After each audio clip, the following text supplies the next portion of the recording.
On va parler d'un sujet qui peut faire un peu froid dans le dos. Imaginez la scène. Un courrier du fisc israélien arrive.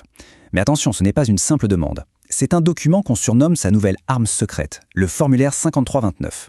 S'il atterrit dans une boîte aux lettres, une chose est sûre. Il déclenche un processus qui ne laisse absolument aucune place à l'erreur. Comprendre de quoi il s'agit, ce n'est pas juste important, c'est indispensable. Voilà, les enjeux sont posés d'entrée de jeu. Et ce n'est pas une suggestion, non, c'est un avertissement qui vient directement des autorités elles-mêmes. La toute première réponse, les premiers mots choisis, peuvent déterminer l'issue de tout un dossier fiscal. C'est dire à quel point chaque détail compte. Alors, ce fameux formulaire, plongeons dedans. Qu'est-ce que c'est, concrètement? Quelles informations le fisc cherche-t-il à obtenir avec cet outil si particulier? En fait, le formulaire 5329 a une double casquette, et c'est ça qui le rend si puissant. Ce n'est pas juste une déclaration de revenus classique, c'est aussi et surtout une déclaration de patrimoine. L'objectif, il est assez simple à comprendre, c'est de croiser les deux pour voir si le style de vie correspond aux revenus qui sont déclarés. L'image financière doit être parfaitement cohérente.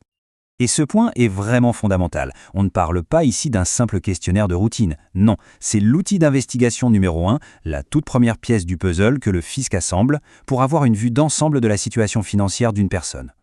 Alors, concrètement, qu'est-ce qu'ils veulent savoir? Eh bien, tout. D'abord, le statut de résidence, une question clé avec l'échange automatique d'informations entre pays. Ensuite, bien sûr, les comptes bancaires, avec un focus particulier sur ceux à l'étranger.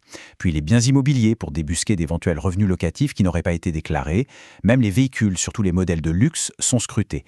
Et enfin, les sources de revenus sont comparées aux données des employeurs.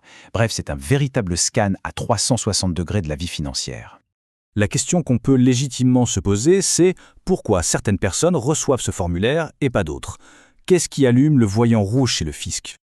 La stratégie globale derrière tout ça, elle est simple. Il s'agit de ratisser plus large. Le but est d'intégrer dans le système fiscal des contribuables qui, pour une raison ou une autre, passaient jusqu'à présent entre les mailles du filet.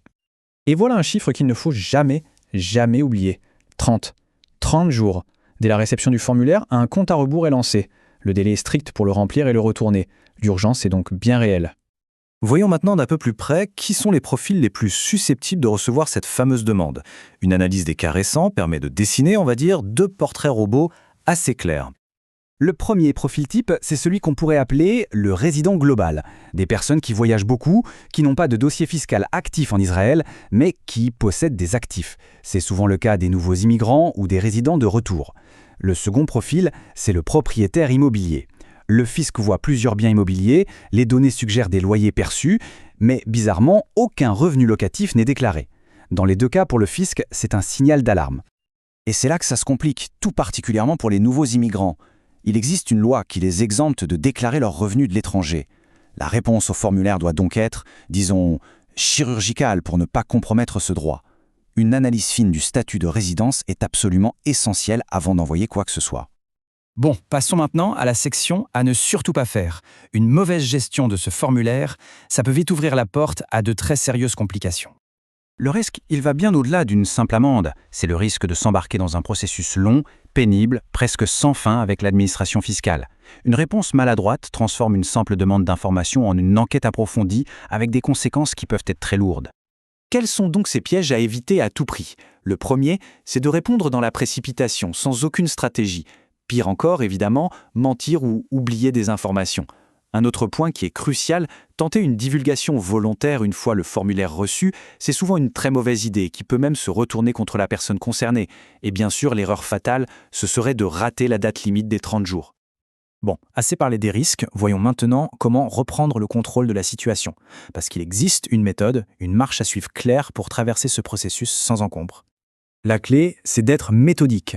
Ça se passe en 4 étapes. Tout commence par une analyse honnête et surtout complète de sa propre situation financière. C'est la base. Ensuite, à partir de là, on peut élaborer une stratégie sur mesure. La 3e étape est pour le coup non négociable.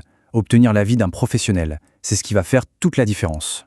Enfin, il ne reste plus qu'à rédiger et envoyer une réponse solide. Et surtout, dans les temps. Parlons d'un cas très fréquent. Les revenus locatifs non déclarés, le fameux profil 2. Pas de panique.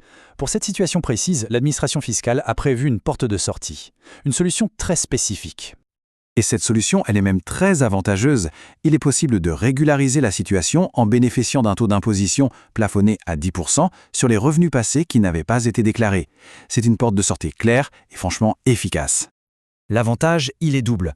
Non seulement cette démarche est rapide et permet de régler la dette fiscale à un taux vraiment favorable, mais surtout, elle écarte le risque le plus grave, celui de poursuite pénale pour non-déclaration. Et ça change tout. Évidemment, cette question reste en suspens, parce que la réponse va dépendre de chaque situation individuelle. Mais elle souligne un point fondamental. Face à une telle demande, l'improvisation n'est tout simplement pas une option. Il faut une stratégie réfléchie. Et c'est sans doute la conclusion la plus importante de tout ça.